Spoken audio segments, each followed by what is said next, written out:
right, in Health Watch, New York insurance regulators have opened an investigation into UnitedHealth Group over an algorithm they say is racially biased. Now, the formula was originally made to predict the future healthcare costs of patients, but according to a new study, it ended up leading to lower levels of care for black patients than white patients. According to the Wall Street Journal, New York State is now investigating whether the algorithm violates a state anti-discrimination law. So Wall Street Journal reporter Melanie Evans has a recent article on this issue and is joining me now. Thanks for joining me. I read the article and I was fascinated because we talk a lot about artificial intelligence here and the various ways it's being used.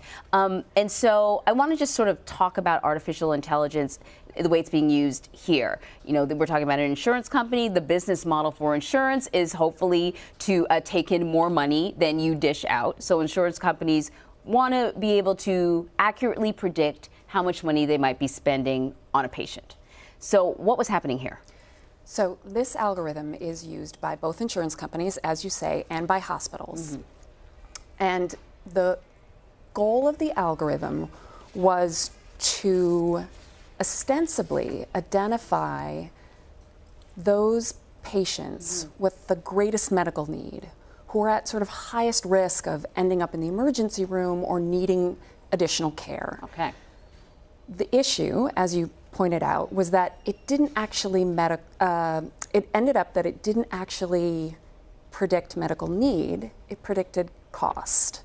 And what the researchers found is that cost and need are not the same thing. Mm-hmm. And so what was the result of that gap there? Okay, so what they found, and this was a really interesting study, as you said, like we're also very interested in the ways that algorithms are sort of turning up everywhere in our daily lives, but also in our medical care. Yeah. So what the researchers did is they looked at how this algorithm was actually used in a group of patients at a large academic hospital, and they looked at who got selected for this program. So what the program does is it provides, it can provide everything from like nurses who check in by phone, like how are you doing, what's going on with your blood pressure, what's going on with your blood sugar levels, how are you managing your medications, do you need help getting to your appointments. It could also actually send somebody to a patient's home, right? It's this extra support for people who have like a real health issues and who are like understandably struggling to sort of keep themselves as healthy as possible. Right, and this is the kind of stuff that can keep people from going to the emergency room. Right, exactly. And so what the algorithm did is that it essentially sort of prioritized patients. And there was a group who were considered the highest need, and they just got fast-tracked into the program. There was a second group that was considered to be like, maybe we should keep an eye on them, and that group, the algorithm flagged and got sent to the doctor for like additional review. And so when the researchers looked at how the algorithm sort of selected patients for that fast track program, what they found was that roughly 18% of that group were black patients based on cost.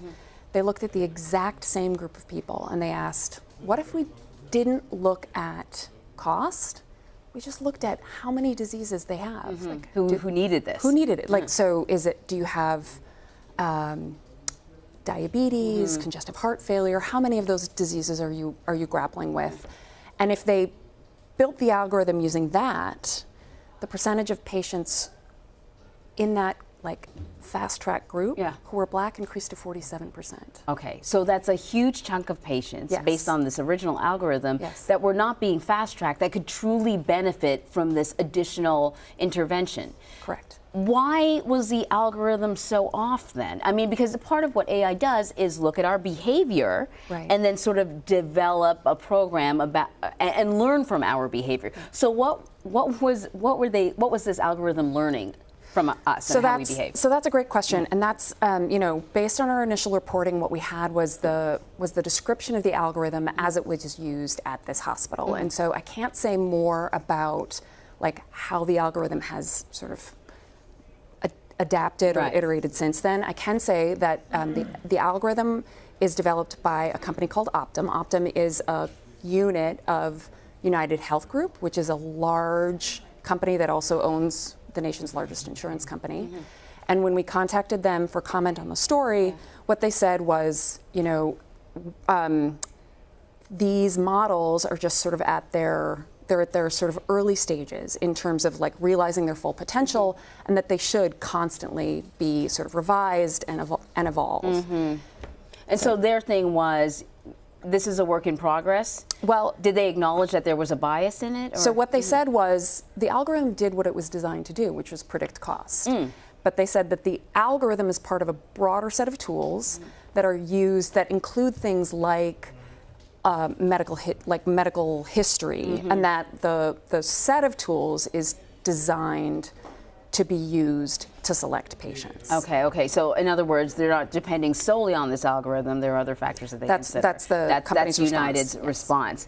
You know, when we've done stories about just general biases within healthcare, that sometimes doctors are less likely to believe that black patients are feeling the same pain that white patients are. And so when I think about the fact that these algorithms and artificial intelligence is learning from our behavior, and our behavior can be biased at times, you know, it makes us wonder if we really should be depending on the computers on their own. So that is like an excellent point, and that is like the bigger point here, which is that these algorithms, the researchers that I talked to that found this very stark bias in the algorithms' choices, they didn't say like throw out the algorithms. What they said was the algorithms are as good as we design them, right? And to your point, there is a long and well-documented history of disparities in medical care for black patients compared to white patients, right?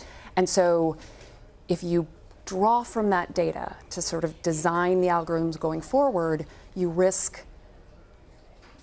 you perpetuate that bias. And so what they said was, you know, we can actually demonstrate by our algorithm design that you could sort of correct for it, right? Like, so it's not that all algorithms are bad, but that we have to be very careful and very intentional about how we design them. I love it. That's great. Also, always remember to be your own health advocate. Ask questions, push. Melanie Evans, thank you very much. Great article. Thanks for having me.